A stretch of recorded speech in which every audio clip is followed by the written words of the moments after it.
a Primera de Pedro, capítulo 3.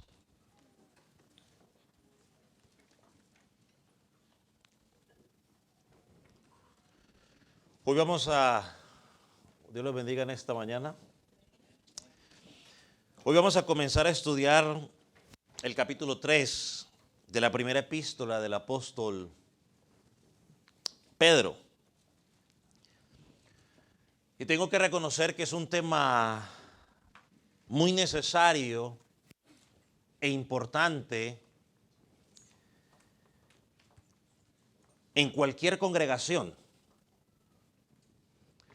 Pero al mismo tiempo considero que es un tema difícil de enseñar porque si somos honestos, quizás como hombres, como hombre, yo hablando de mi vida, muchas veces quedo corto al estándar que presenta el Señor en la Escritura. Y luego también al hablar de este tema tengo una segunda desventaja que los demás hombres o esposos no tienen en esta mañana.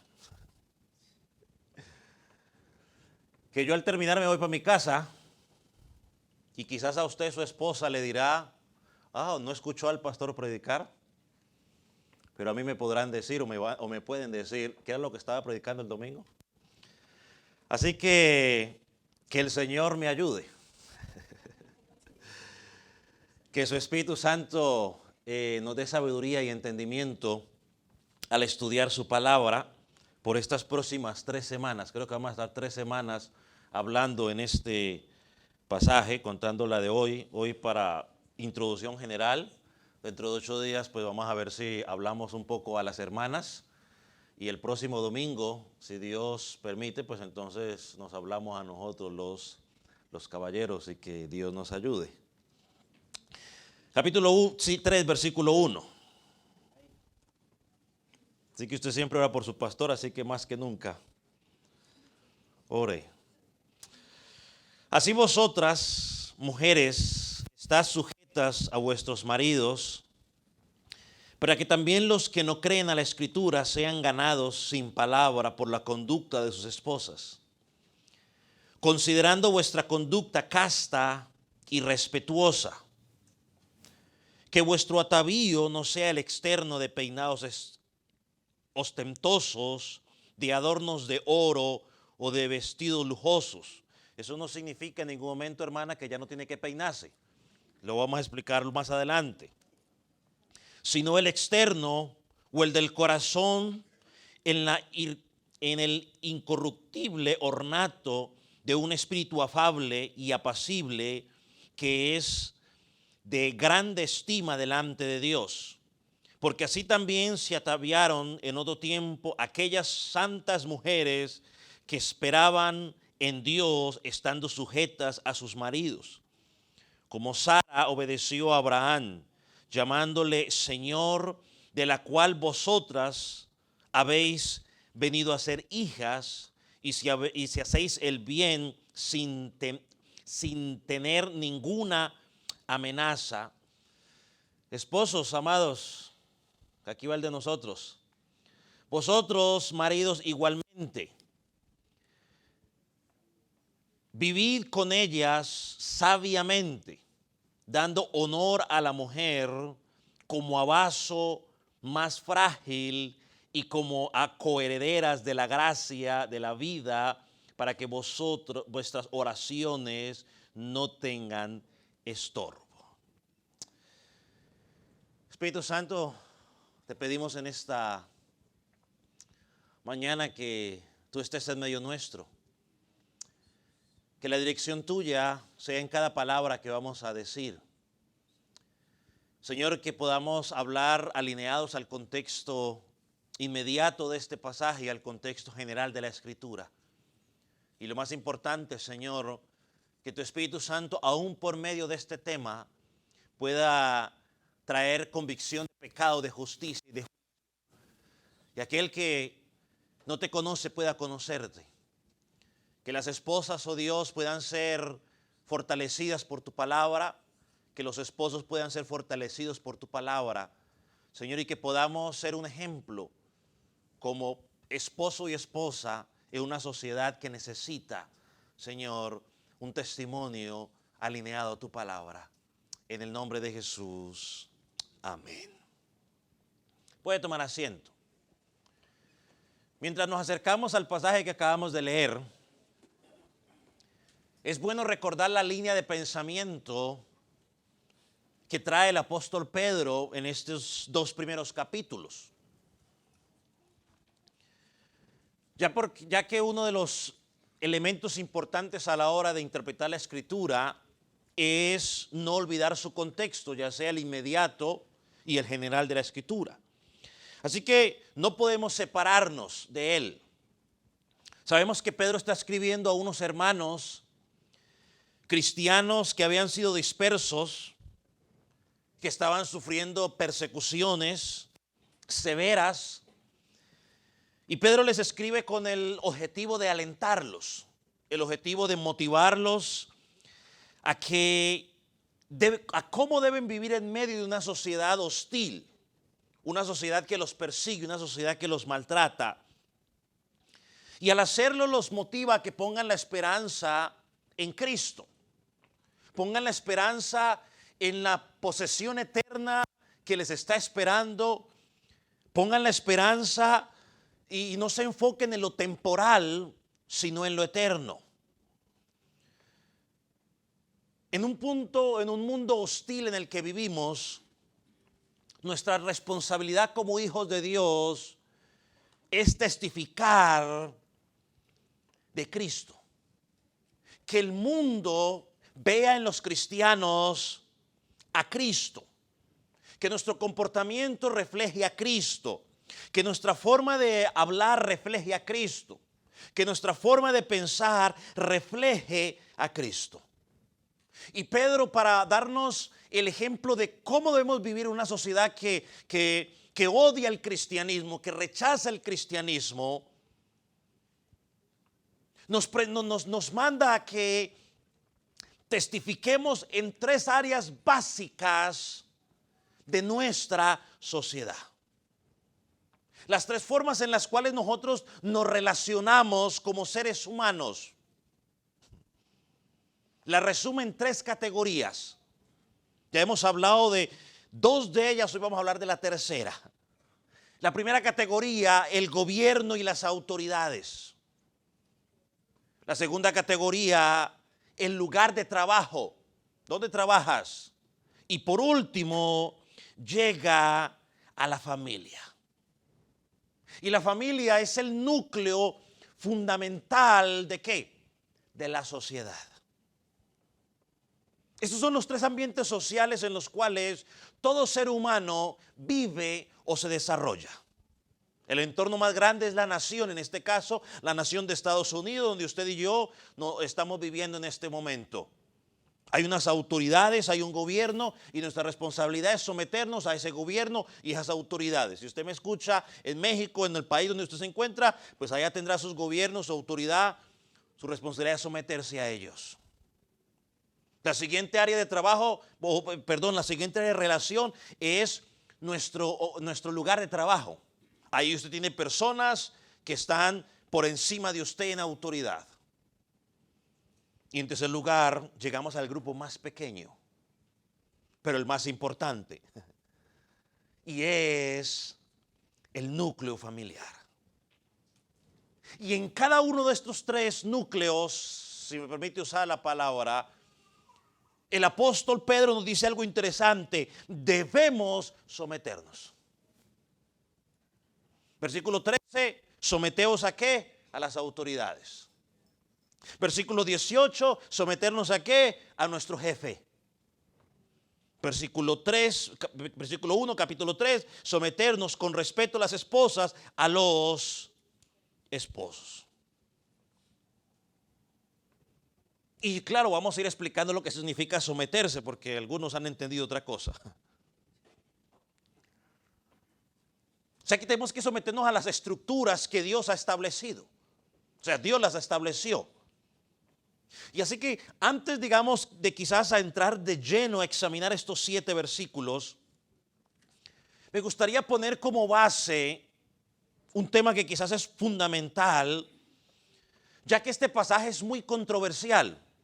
Este o muchos pasajes son muy controversiales, porque usa un lenguaje que la gente a veces no le gusta. Cuando la gente escucha hablar de sometimiento, a la gente no le gusta escuchar eso. Vienen muchas preguntas a nuestras mentes, y entonces los problemas más grandes que tenemos hoy es cuando se habla de la sumisión de la esposa al esposo y el liderazgo del esposo dentro del matrimonio. Y nos olvidamos que el matrimonio, le hemos dicho hasta el cansancio y lo repetiré en varias ocasiones, el matrimonio es el reflejo o es una ilustración de la relación de Cristo con su iglesia. Efesios capítulo 5, versículo 25 hasta el 33 lo dice claramente. Así que como hay tanto debate, vamos a aclarar algunas cosas sobre el matrimonio y sobre todo sobre el papel del hombre como cabeza del hogar. Mire que Pedro comienza diciendo, hablándole a las esposas: vosotras mujeres estás sujetas a sus propios maridos. ¿Qué significa eso? Bueno, si viene dentro de 8 días le voy a decir qué significa. Hoy no le voy a decir qué significa. ¿Sabe que hay dos términos interesantes en la teología que nos ayudarán a entender este tema, y quiero partir de allí? Hay dos puntos de vista en cuanto al hombre y la mujer. Se llaman complementarios e igualitarios.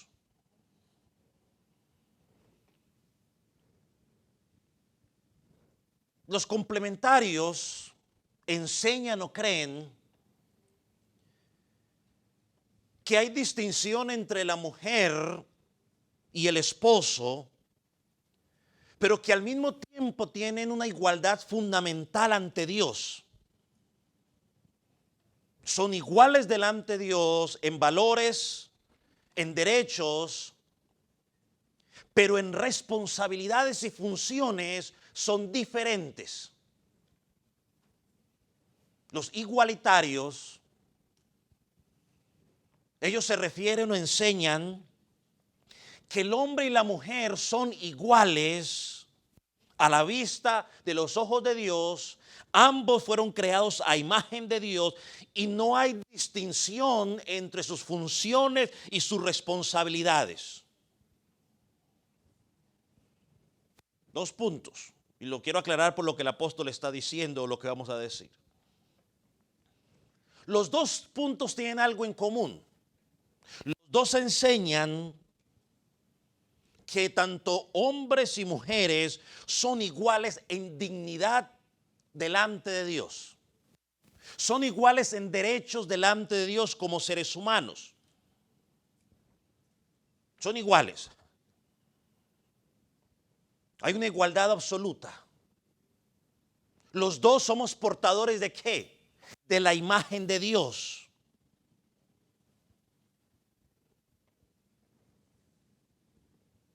Los dos insisten en que debemos mostrar respeto y amor, tanto el hombre por la mujer como la mujer por el hombre.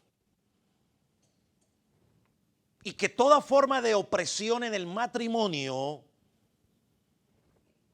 son contradictorias a lo que enseña la palabra de Dios, y como iglesia lo creemos.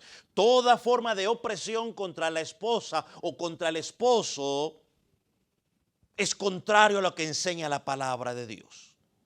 Pero hay una diferencia entre ellos, y es que los igualitarios creen que las oportunidades de ministerio dentro de la congregación están abiertas tanto para hombres como para mujeres.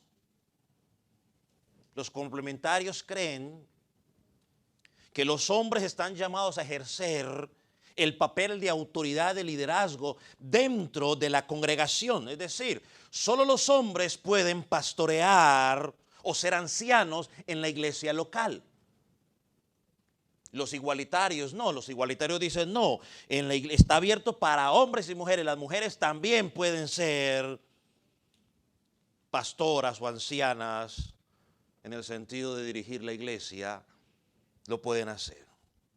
Yo tengo la convicción, por lo que enseña la palabra de Dios, que el papel de anciano o de pastor dentro de la congregación, el que tiene la responsabilidad de predicar constantemente, de enseñar la palabra de Dios, de poner la palabra de Dios en la conciencia de los creyentes, es un oficio que está exclusivamente reservado para el varón.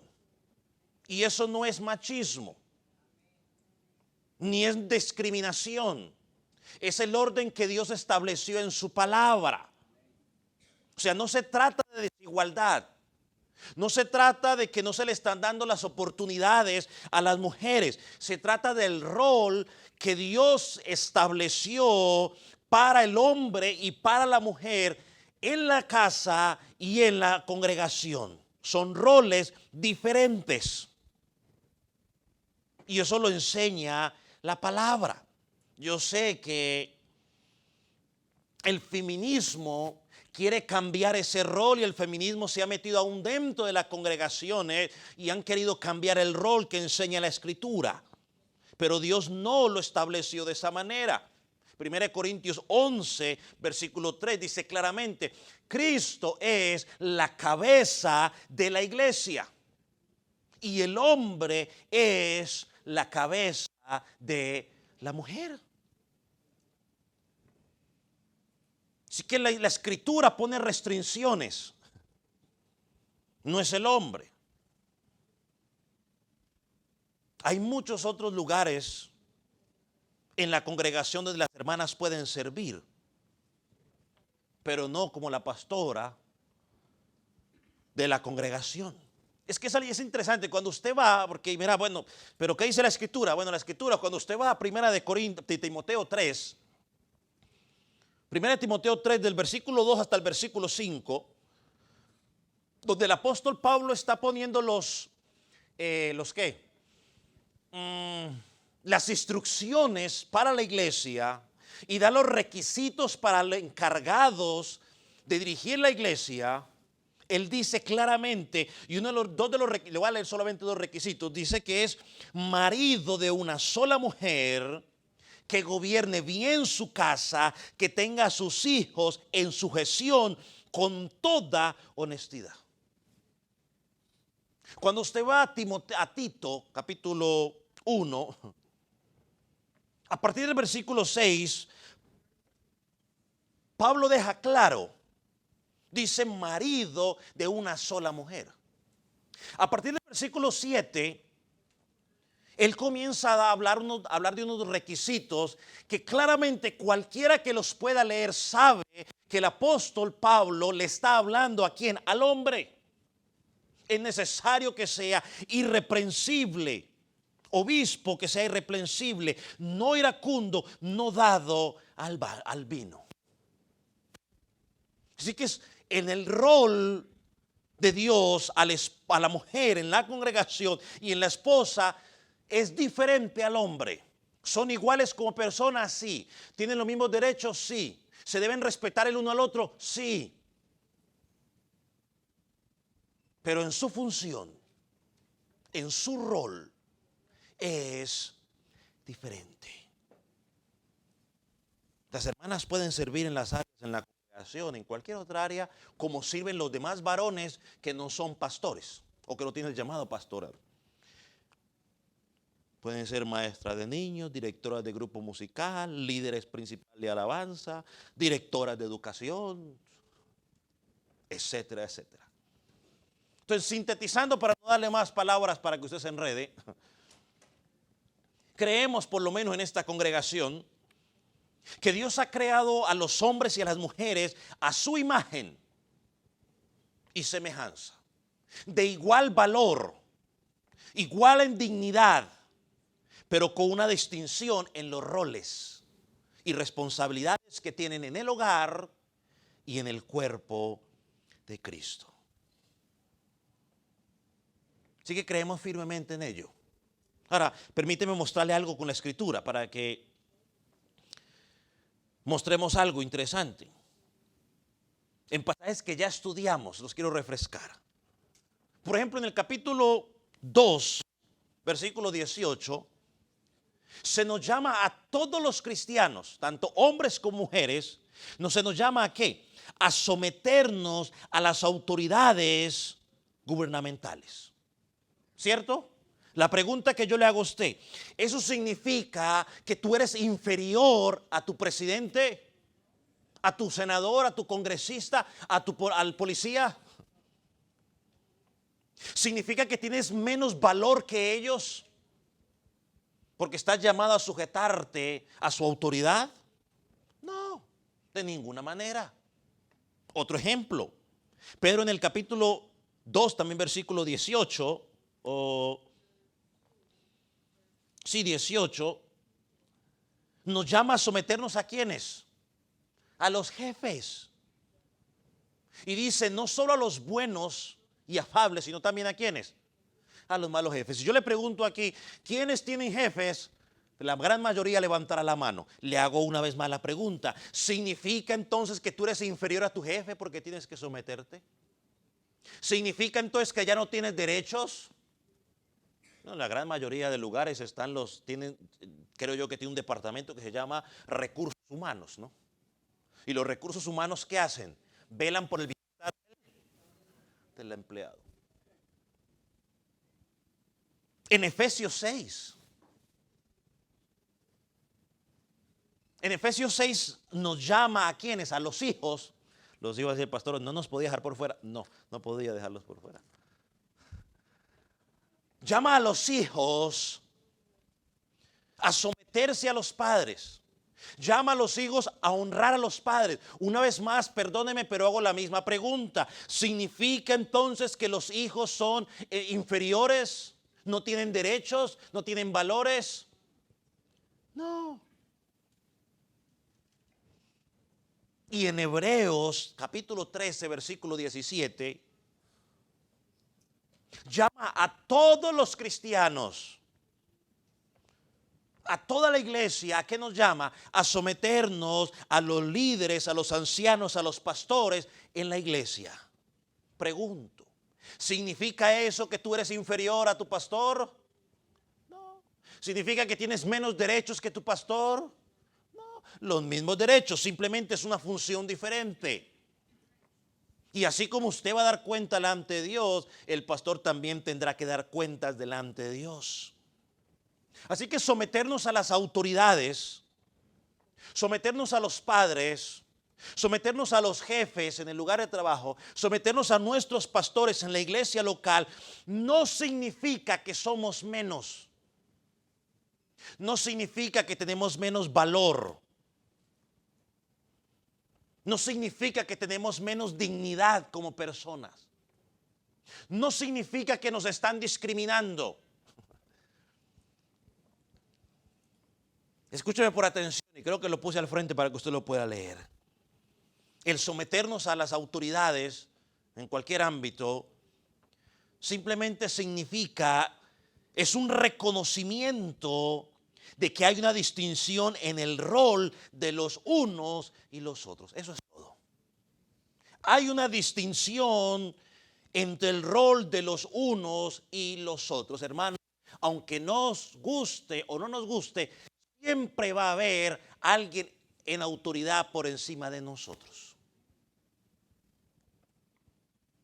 Siempre.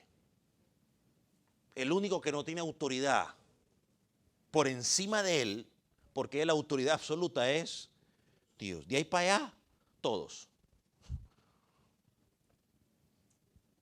Así que la sumisión a la autoridad delegada por Dios es algo bueno, es algo glorioso.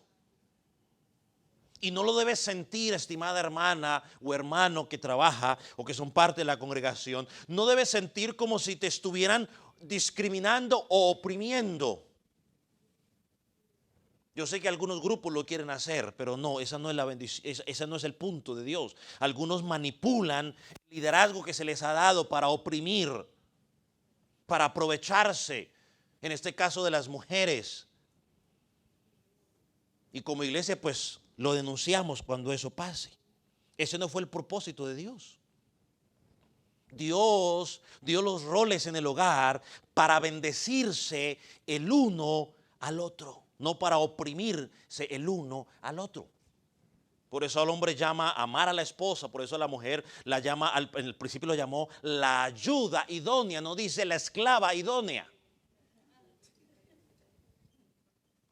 Dice ayuda idónea. Es decir, tú tienes un proyecto y ella es tu ayuda en ese proyecto.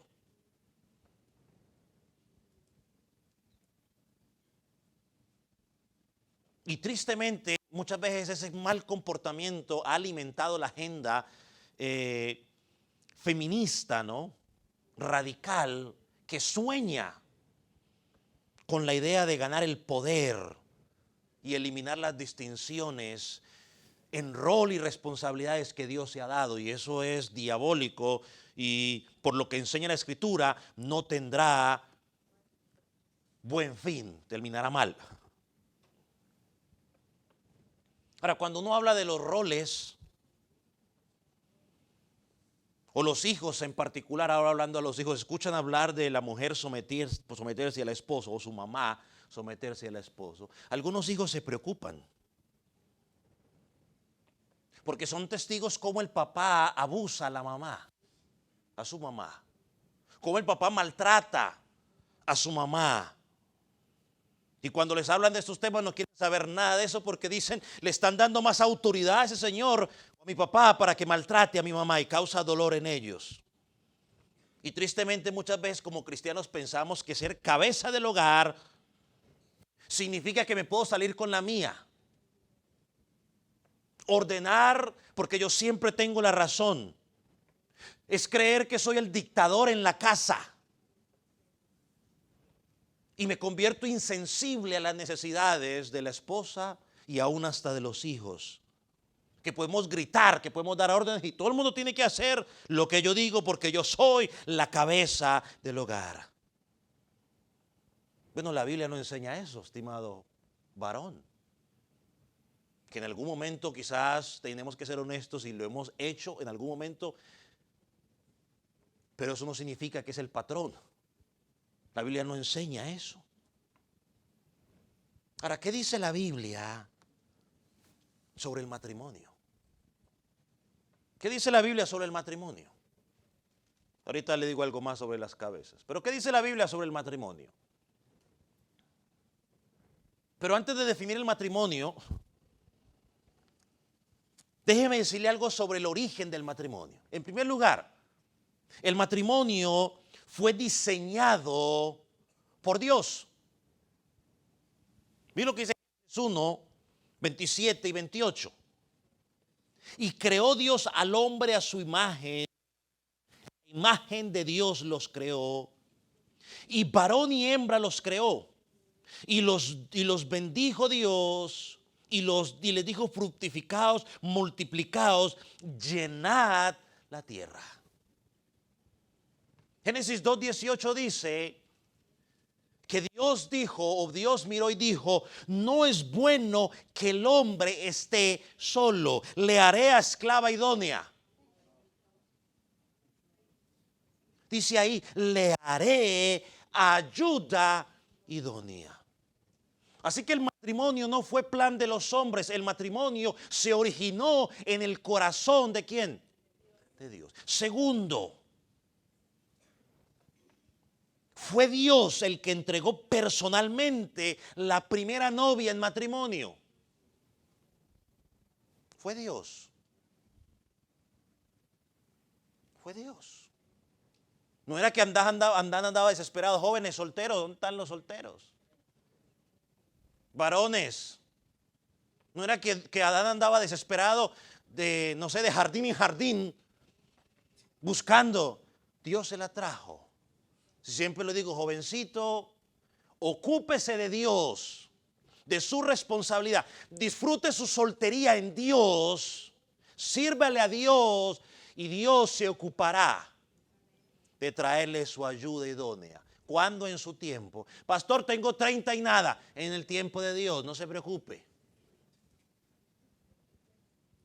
Usted ocúpese de Dios, de su responsabilidad. Y Dios, cuando usted menos se lo piense, le va a traer a su Eva. Dice Génesis 2:22. Y de la costilla que Jehová Dios tomó del hombre, hizo una mujer y la trajo al hombre, a Adancito. Entonces, ¿quién entregó la primera novia? Dios. Él formó el matrimonio, él trajo la primera novia. Tercero, Cristo diseñó el matrimonio por el poder de su palabra. Mateo 19, 4 y 5, quiero hacer alusión a ese versículo. Cuando los hombres están preguntando sobre el divorcio, miren lo que Jesús les dice. Y él respondió y le dijo, ¿no habéis oído lo que él les hizo al principio? Varón y hembra los hizo.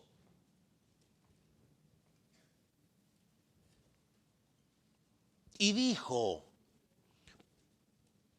por esto el hombre dejará a su padre, a su madre, a sus amigos, y se unirá a su mujer, y los dos serán una sola carne. Digo amigos, no dice la Biblia, pues yo lo meto porque algunos no quieren dejar a los amigos. O al hermano, ya se casó su hermano, dígale fu, fu, fu. Bye, bye, bye, bye. Chaolín. Yo le dije a Alexis y a Karen cuando estaban en las charlitas prematrimoniales, si se va a casar, vuele de ahí, papá.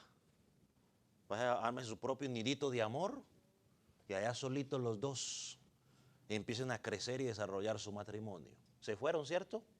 Más les vale. Si no, sáquenlos. Usted allá. Ahora, Jesús aquí está citando Génesis. Pero Jesús está atribuyendo que esas palabras las dijo, Moisés las dijo, Moisés las escribió, pero esas palabras las está atribuyendo al Señor, al que los hizo varón y hembra o mujer. Por lo tanto, el matrimonio es obra de Dios por el poder de su palabra. Y por último, el que llevó a cabo la unión en una sola carne fue Dios mismo.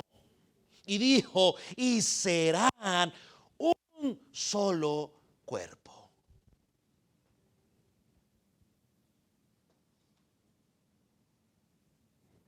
Serán un solo cuerpo. No fue el hombre el que lo quiso de esa manera, fue Dios mismo. Y por lo tanto, el hombre no puede destruir lo que Dios estableció o diseñó desde el principio. No. Y por toda la historia humana, el hombre ha querido destruir. Hoy estamos en un conflicto a nivel social porque en todo lugar quieren destruir lo que Dios ha diseñado. Perdóneme y se lo voy a decir con mucho respeto y con amor. Bueno, al rato se lo digo si no se me olvida. Ahora sí déjeme definir lo que es el matrimonio. Y creo que está en el tablero para que usted lo pueda ver en la pantalla. Una definición muy apropiada. El matrimonio es simplemente el disfrute de la unión espiritual, física, entre el hombre y la mujer, basado en un compromiso de por vida. Es el vínculo de compartir en unidad todas las formas imaginables entre un hombre y una mujer para toda la vida. Disfrute espiritual y físico entre el hombre y la mujer. Y perdóneme, y yo enfatizo hombre y mujer, varón y hembra, porque así lo diseñó Dios desde el principio. Génesis 2:24. Varón y hembra los creó. Ahora sí se lo digo con amor y con respeto.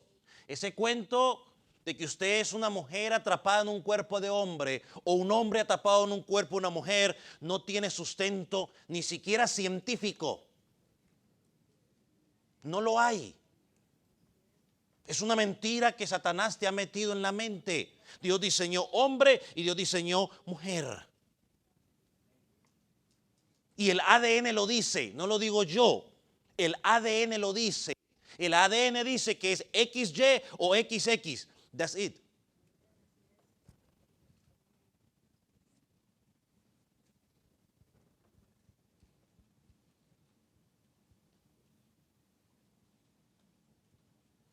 Así que esta es una definición muy buena. Disfrute espiritual, física entre hombre y mujer basada basada en un compromiso, en un pacto de por vida. Ahora, todos los que ya llevamos muchos años casados, sacando a aquí los tortolitos de hace 15 días, sabemos que muchas cosas cambian a veces en el curso del matrimonio. Y aquí quiero resaltar algo que escuché en unos votos matrimoniales, donde la esposa decía lo siguiente: que se comprometía a ser fiel incluso si el esposo se quedara calvo, si comenzara a usar lentes, si le creciera la barriga o la panza, sería fiel aunque él perdiera su trabajo o su salud, incluso que sería fiel si apareciera alguien más interesante, dijo ella. Y el esposo prometió ser fiel incluso si la esposa perdiera su belleza, ser fiel aunque no sea tan sumisa como él le gustaría que fuera, aunque gaste el dinero tontamente o si resulta ser una pésima cocinera.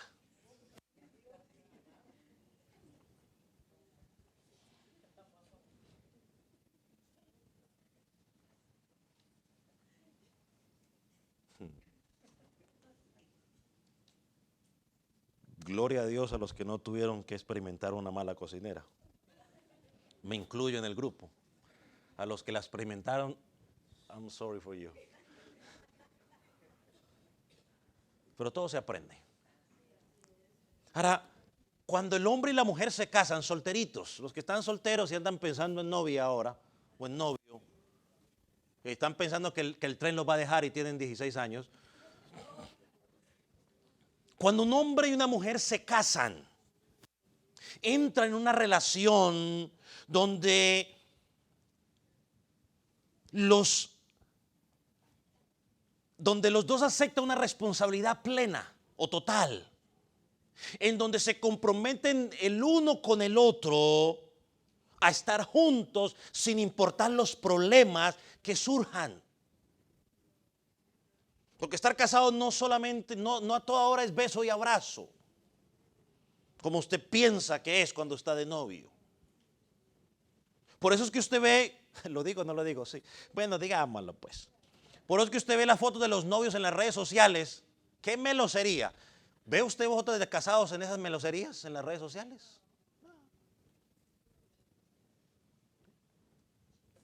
Mejor sigamos aquí. A pesar de los problemas, yo un día le escuché a mi esposa decir algo interesante. Ella dijo: Adán y Eva tuvieron muchos problemas. Todo tipo de problemas tuvieron Adán y Eva después del pecado. Todo tipo de problemas. Sin embargo, según la Escritura, siempre estuvieron juntos. A pesar del pecado que ya había entrado en su vida, estuvieron juntos. Y hay otros ejemplos en la Escritura. Por ejemplo, usted puede mirar el matrimonio de Abraham y Sara. ¿Usted cree que el matrimonio de Abraham y Sara fue todo color de rosa? ¿Fue puro beso y abrazo? No, tuvieron dificultades, pero ahí estuvieron. Dígame de Isaac y Rebeca. Todo fue color de rosa. Otro ejemplo, Elcana y Ana. Pero ahí estuvieron. Y cuando pensaba en esto, hay un libro de John Piper que habla sobre el matrimonio, que dice una definición interesante sobre el matrimonio, que quizás a algunos les va a causar shock lo que él dice en ese libro, pero yo lo comparto porque estoy de acuerdo con él, si no, no lo compartiría. Se lo voy a poner al frente. Pero mira lo que él dice sobre el matrimonio. Espero que los solteros me pongan bastante atención a lo que voy a decir y lean con delicadeza. mujer y hombre, los dos. Mira lo que él dice sobre el matrimonio. El matrimonio es fundamental, fundamentalmente, más que nada, la obra de Dios. ¿Cuántos dicen amén? El matrimonio es la demostración de Dios. El matrimonio le muestra al mundo el mandamiento del pacto de amor entre Cristo y su pueblo. Lo hemos dicho hasta el cansancio aquí de otras maneras. El matrimonio le muestra al mundo el pacto de amor entre Cristo y su pueblo. Ahora póngame atención a lo que sigue diciendo. El matrimonio, por lo tanto, no se trata principalmente de estar enamorado. Es sobre todo decir la verdad con nuestras vidas. Permanecer casado no se trata de permanecer enamorados. Se trata de mantener el pacto y de demostrar la gloria del amor fiel de Cristo. Y escuche por favor. No salga diciendo ahora que el pastor John Piper está diciendo de que no tiene que estar enamorado para estar casado. Eso no es lo que está diciendo. Eso no es lo que está diciendo. Lo que está diciendo es que la base para mantenernos en esa unidad es recordar el pacto o el compromiso que hicimos en un altar o al frente de un pastor de Dios y de una iglesia de ser fiel hasta que la muerte nos separe. Porque todos los que estamos casados por más de, digamos que 2 años o 1 año, sabemos que el amor fluctúa muchas veces. Que muchas veces pasan situaciones con el cónyuge que uno dice, oiga, realmente yo estoy enamorado de esa persona, realmente esa persona me ama con ese amor profundo que dice que me ama. Porque a veces el romance del principio se ha esfumado. La cantidad de mujeres que hoy, después de tantos años de casado, usted les escucha decir, eso le abrían la puerta a uno, ya ahora le toca a uno abrirse la puerta. O no, o me equivoco, hermanas. Más de una, y aquí hay más de una que podría decir eso. Si eso me abría la puerta para aquí, para allá, hasta tapete me ponía. Ya ahora me tengo que abrirme la propia puerta a mí sola. Y así sucesivamente. Me bajaba las estrellas, hoy ya no me baja nada. Me decía esto y lo otro, ya no me dice nada. Cuando le pido una estrella me dice, ya te di una cuando éramos novios. Mírela. Y así sucesivamente. Así que, hermano, permanecer casado se trata de mantener el compromiso que hiciste primeramente con Dios y con el cónyuge cuando te casaste. Ese compromiso. ¿Qué te comprometiste? No, pues a ser fiel en las buenas y en las malas. Cuando los cambios físicos lleguen. Es permanecer fiel haciendo alusión a lo que dice Mateo 19:8. Mateo 19:8 dice, lo que Dios juntó, no lo separe el hombre. Otros dicen hasta que la muerte lo separe. Es una promesa gloriosa y hermosa. Ahora note que no dice hasta que la otra lo separe o el otro lo separe. Tampoco dice hasta que el dinero los separe. Tampoco dice hasta que los cambios físicos los separen. Hasta que la muerte los separe. Yo recuerdo la ilustración de un hombre. Escuché su testimonio que no se divorció, dejó a la esposa por otra y andaba para arriba y para abajo. La esposa era cristiana y cada vez que venía a pedir el divorcio, ella le decía, no te voy a divorciar. Porque cuando nos casamos en el altar, tú y yo dijimos hasta que la muerte nos separe, no me voy a divorciar. Y cuando él venía, ella lo atendía como si el esposo acabara de llegar del trabajo. Así. Fue esposa en todas las áreas, fiel. Y ore por el esposo, háblele de Cristo y él viviendo la vida loca. Se iba y desaparecía.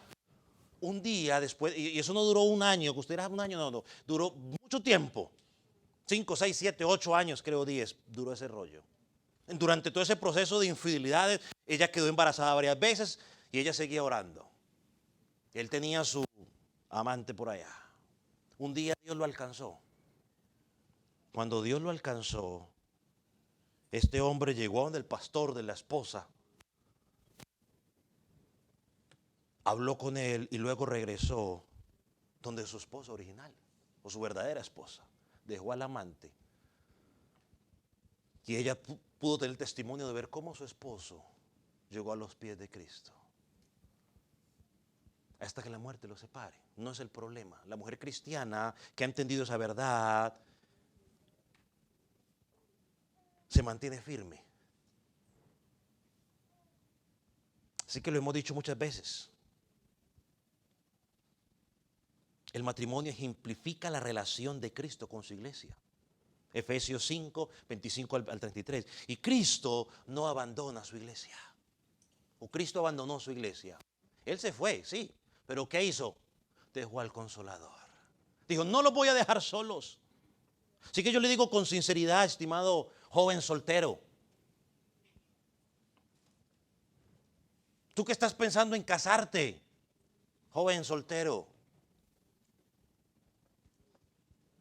El joven cristiano debe pensar en casarse no para suplir sus necesidades afectivas, sino para ejemplificar la relación de Cristo con su iglesia. Y en el proceso de ejemplificar eso, tus necesidades afectivas van a ser suplidas. ¿Sabe por qué el divorcio es tan horroroso ante los ojos de Dios? Y es una de las palabras que todo matrimonio cristiano debe sacar de su vocabulario, el divorcio. Cuando yo estaba novio con mi esposa fue una de las cosas que hablamos cuando éramos novios. Decidimos sacar esa palabra de nuestro diccionario. ¿Van a haber dificultades? Claro que sí. Para completar, cuando nosotros estábamos casi ya para casarnos, yo tenía un compañero que estaba teniendo problemas serios matrimoniales y no hay nada más nervioso en su vida, hermano. Si usted no lo ha escuchado, se lo voy a contar. No hay nada que produzca más nervios que usted estar a 1 o 2 semanas de casarse y ver cómo su compañero de habitación desde allá, desde el otro lado, usted ve cómo lo saca la esposa afuera y tenga que venir a dormir donde usted está durmiendo porque lo han botado de la casa. Yo decía, ¿y si me botan a mí también? No hay nada más que produzca nervios que eso, cuando usted está a punto de casarse. ¿Sabe por qué el divorcio es tan horroroso ante los ojos de Dios? Porque Dios lo detesta. No solo porque rompes el compromiso, el pacto que hiciste con tu cónyuge y con Dios en el altar, sino que también distorsionas la imagen del amor de Cristo por su iglesia. Oye, hermanos casados, sí, yo entiendo que hay un momento que usted quiere salir corriendo y dejar a ese hombre o a esa mujer ahí botada. Pero si eres cristiano, vas a distorsionar la imagen de Cristo y el pacto que Él tiene con su iglesia. Cristo sigue trabajando en su iglesia para presentarla en su novia, que es la iglesia, para presentarla como delante del Padre, sin mancha, pura, sin arrugas. Cristo nunca dejará su iglesia y lo hemos hablado en cantidad de pasajes. Él dice que nadie va a arrebatar a su oveja de su mano. Cristo nunca dejará su iglesia. Él guardará su pacto para siempre. En el matrimonio tenemos que hacer lo mismo y muchas veces tenemos que agarrarnos del compromiso que hicimos con Dios.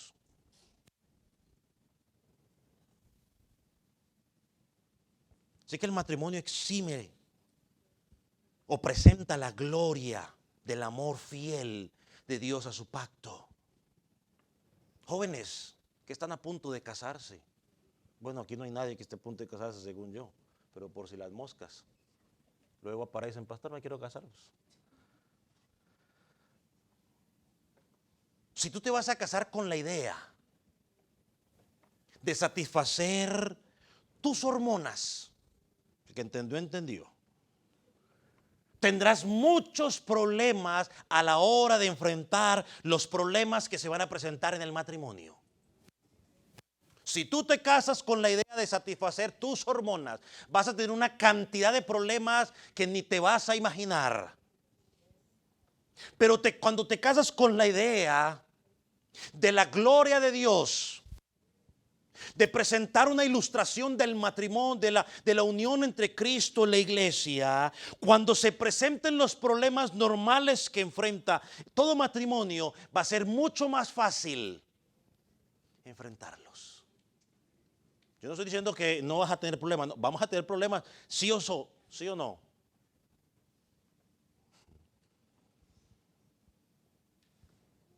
Pero cuando tú te casas con la idea de glorificar a Cristo en tu matrimonio, eso es fácil. Cuando te casas con la idea de satisfacer tus necesidades hormonales, por eso luego empiezan, se acabó el amor. Se acabó el amor. Yo he visto gente que ha peleado y luchado por matrimonio, que porque la quiero, que esa es la mía, que para aquí, para allá el otro. Y entonces por encima ¿cómo se dice? Encima de todo el mundo se van a vivir su tiempo hormonal. Y al paso del tiempo, ¿y qué pasó? No, se acabó el amor. No, lo que ustedes tenían era una calentura. Ustedes no tenían una visión de lo que es Cristo y su iglesia. Por eso, como satisfacieron la hormona, cada quien por su lado. En el cristianismo no debe ser así. Debemos honrar a Dios. ¿Qué horas son? Las 12. Wow.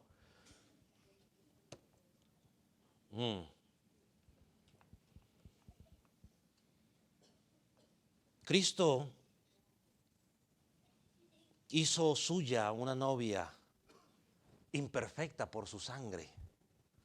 La cubrió con su propia justicia.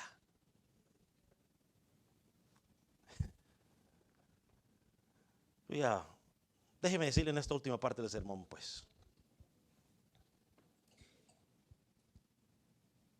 En esta última parte del sermón, déjeme mencionarle rápidamente algunas cosas de lo que no es ser cabeza del hogar, varones.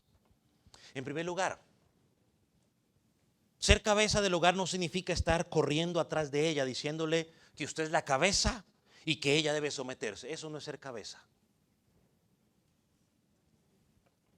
Interesante que en la escritura, cuando usted mira la escritura, nunca se le dice al esposo que ejerza autoridad sobre la esposa. La escritura lo único que nos dice, tampoco nos dice la escritura que el hombre toma las medidas necesarias para asegurarte que tu esposa se someta a ti. Yo no lo he encontrado, si usted lo encuentra me avisa. Lo único que la escritura hace es que la escritura afirma el principio de autoridad. La escritura afirma el principio de autoridad. Eso es todo.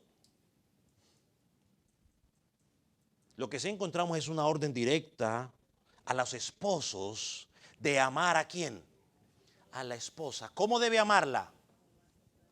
Como Cristo amó a la iglesia. Un estándar demasiado alto, pero bueno. Como Cristo amó a la iglesia.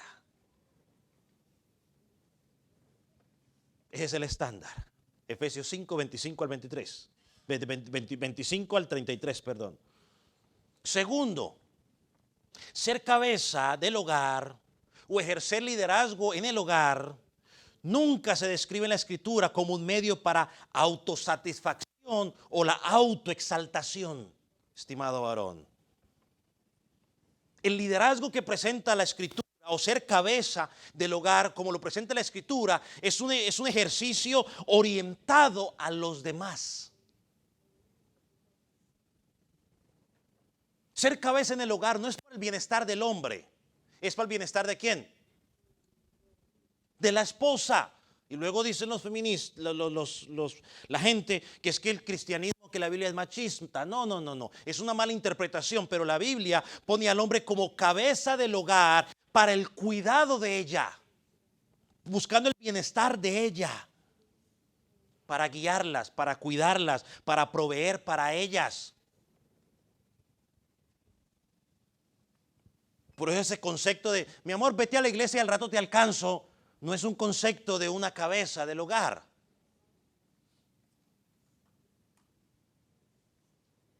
Así se enojen conmigo, pero bueno, alguien tiene que decírselos. Hago un matiz aquí.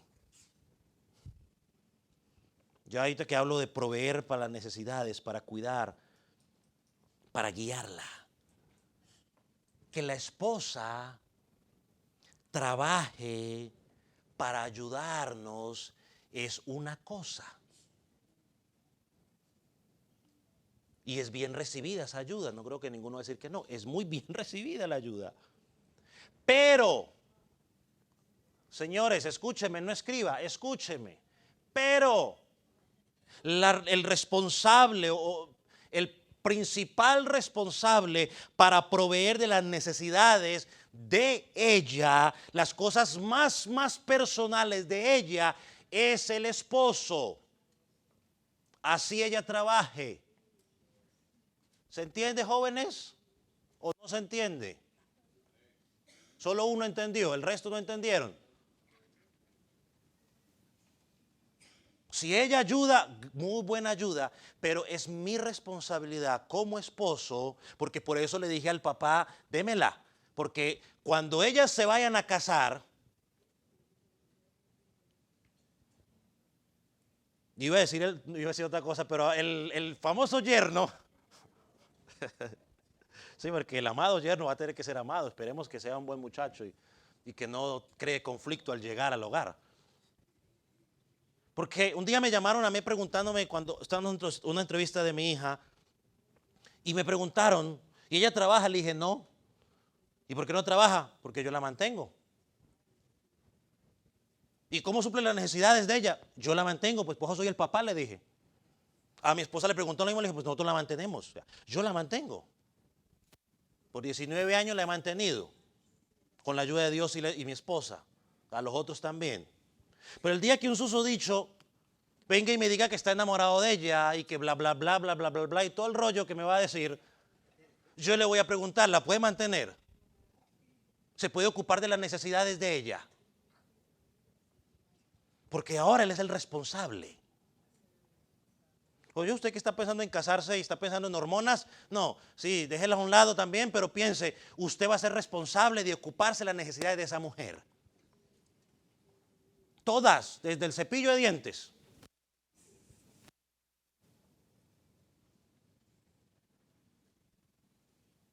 Así trabaje.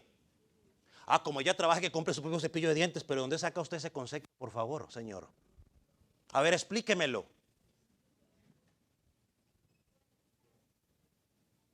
Bueno, pronto aquí no me lo quiere explicar, pero al rato me lo explica. Entonces se baja y me dice, pastor, venga, yo le explico por qué. No, señor. Y si no puede, pues eso hubiera pensado antes de haberle prometido a ella el cielo y la tierra, las estrellas y todo el relajo ese que le prometió. Te le prometió el cielo y la estrella y ahora la tiene estrellada.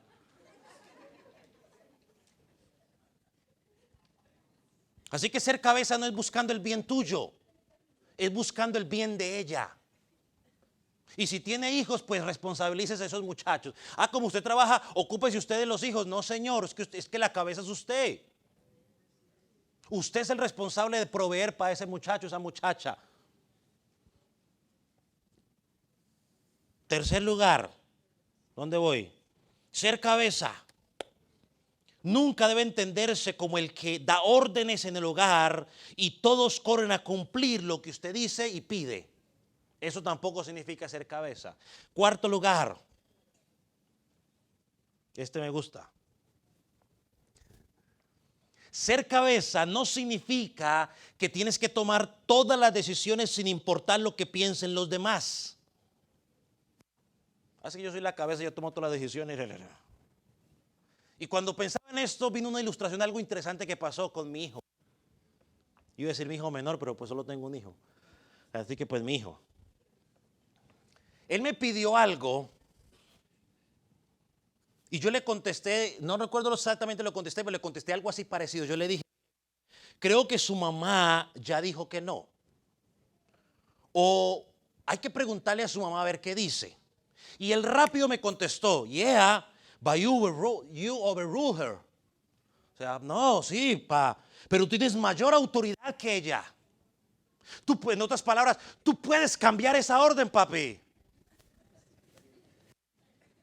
Yo me comencé a reír y le dije, sí, tienes razón, yo puedo cambiar esa orden, pero creo que ella tiene la razón en lo que está diciendo y yo no la voy a cambiar para complacerte a ti.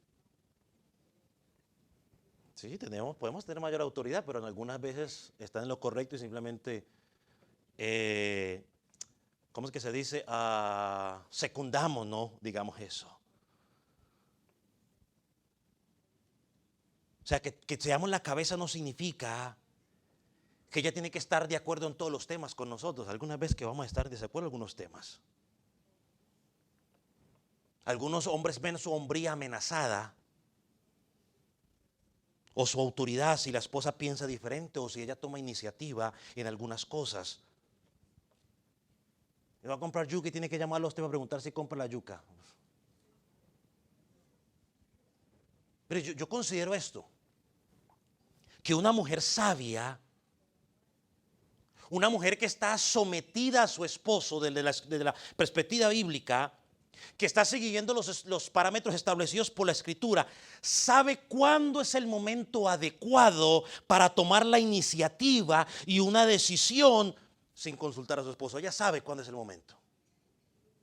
La que está sometida a la Escritura. Y el esposo, que es cabeza del hogar, según la Escritura, el esposo sabio sabe también cuando su esposa era necesario que tomara esa decisión y está tranquilo. No ve amenazado su liderazgo, sino que la ve como su ayuda idónea. ¿Qué es ser cabeza entonces si no tiene que tomar todas las decisiones, pastor? ¿Qué es ser la cabeza entonces? Mire lo que es ser la cabeza. Me gustó esto que alguien escribió. Ser cabeza es el llamado divino dado al hombre para que asuma la responsabilidad principal de llevar a su esposa e hijos a la plenitud de la madurez cristiana en amor, así como Cristo lo está haciendo con su iglesia. Eso es ser cabeza.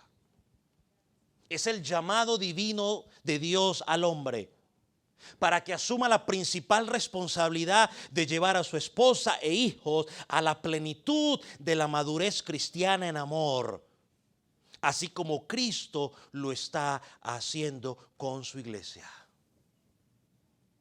El principal consejero de la esposa no debe ser el pastor, debe ser su esposo. Necesita un consejo, pues tiene que ir a hablar con el esposo primero, pero a veces que ese esposo es un camón, un faraón de esos bien, que no le da chance de nada. Quinto, porque el tiempo avanza. Este me encanta también. Ser cabeza, mis estimados varones, no es un derecho. ¿Es qué? Léalo duro, varón. Es una responsabilidad. Es un privilegio.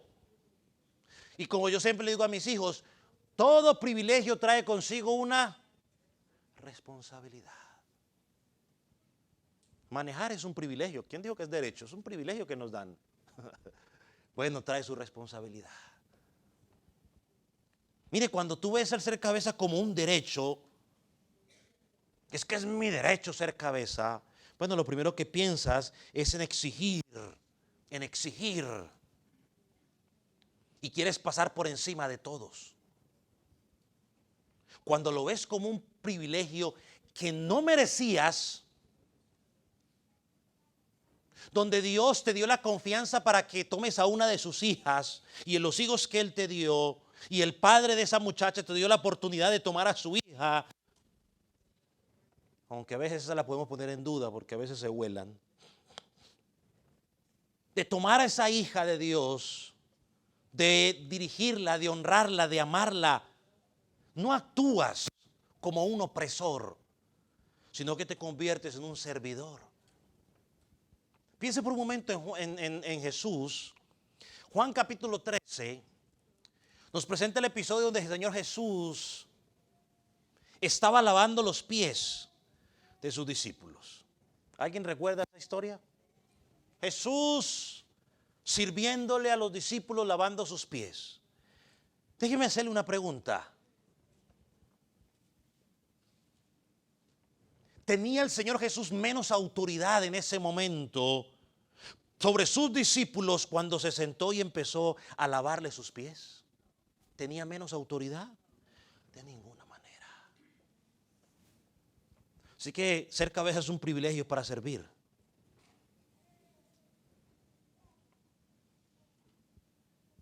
Sí, varones, sabemos que el estándar es muy alto, pero tenemos la ayuda del Espíritu Santo para cumplir nuestra responsabilidad.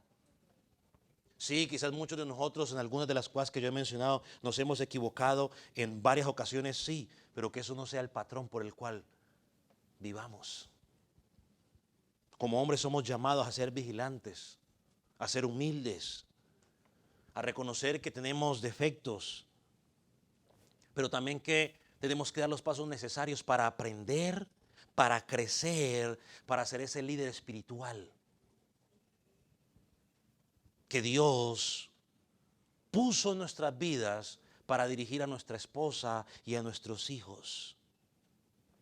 Y que lo continuemos haciendo así como Cristo lo está haciendo hoy con nosotros como su iglesia. Vamos a orar.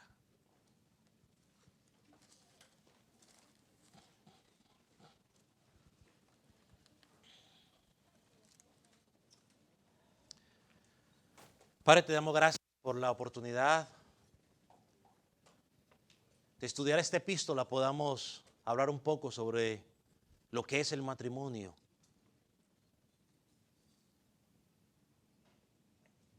De las bases del matrimonio, del origen del matrimonio, del compromiso, del pacto que hay en el matrimonio. Señor, tenemos muchos matrimonios en nuestra congregación. Sabemos que como todo matrimonio muchas veces enfrentamos dificultades, pero apelamos a ti para que nos ayudes en el proceso de poder ser esos matrimonios que puedan dar ejemplo, en primer lugar, a nuestros hijos. Señor, a aquellos que no te conocen, de lo que es la relación entre Cristo y su iglesia. Señor, como esposos te pedimos perdón si en algún momento hemos fallado en nuestra responsabilidad, si hemos abusado en nuestra responsabilidad, si hemos hecho mal nuestro trabajo. Señor, te pedimos que nos ayudes a hacer los correctivos necesarios. Y oramos para que tú fortalezcas nuestra congregación cada día en la área matrimonial. Oramos por aquellos jóvenes, aquellos que están en una relación, aquellos que no están en relación pero quizás están pensando en casarse en el futuro. Señor, para que a la luz de tu palabra ellos puedan entender que si llegan al matrimonio, su objetivo principal no sea tanto satisfacer sus necesidades personales, sino honrarte a ti, vivir para ti, ejemplificar el amor de Cristo por su iglesia. Y sabemos, oh Dios, que en el proceso de cumplir ese objetivo, Señor, sus demás necesidades van a ser suplidas y va a ser de mucha mayor bendición. Padre, gracias. Señor, aquellos que no te conocen están en tus manos. Te pedimos, oh Dios, que seas tú, Dios, trayendo convicción de pecado a aquel que no te conoce.